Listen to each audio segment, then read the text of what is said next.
வந்து ரொம்ப உறுதியாக இருக்காங்க. விஜயோட லைஃப்பில் காவேரி இருக்கக்கூடாது அப்படிங்கிறத. விஜய் எவ்வளோதான் காவேரி இம்பார்ட்டண்ட் அப்படின்னு சொல்லியும் அவங்க அதை புரிஞ்சுக்கிற மாதிரி இல்லை. விஜயோட நல்லதுக்கு அவங்க காவேரி விஜய் கூட இருக்கக்கூடாதுன்னு நினைக்கிறாங்க. ஸோ லாஸ்ட்டில் விஜய்னால் பேச முடியாத அளவுக்கு வெறுத்து போயிடுறாரு. அந்த அளவுக்கு பாட்டி கேட்குறாங்க, எங்கள் எல்லாரையும் விட உன் சொத்தையெல்லாம் விட நீ காவேரி தான் முக்கியம்னு சொல்லி அவள் கூட போனேன்னா நீ நடுத்தெருவில் தான் நிற்ப.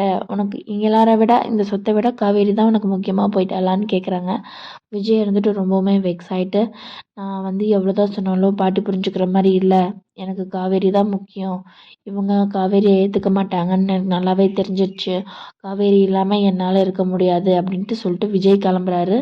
ஸோ விஜய் இனி மறுபடியும் வீட்டுக்கு வருவாரா, இனி விஜய் எங்கே போவார், இல்லை காவேரி விஜயும் ஒன்றா சேர்ந்து வாழ போகிறாங்களா, காவேரி வீட்டுக்கு போகிறாரா, இல்லை விஜய் கோச்சிக்கிட்டு தனியாக போக போகிறாரா அப்படிங்கிற அப்டேட்டை நெக்ஸ்ட் வீக் தெரிஞ்சுக்கலாம். கண்டிப்பாக சேனலை சப்ஸ்கிரைப் பண்ணிடுங்க. நெக்ஸ்ட் வீக் ப்ரோமோ சீக்கிரமாகவே இன்னைக்கு இல்லாட்டி நாளைக்கே இந்த சேனலில் அப்லோட் பண்ணப்படும்.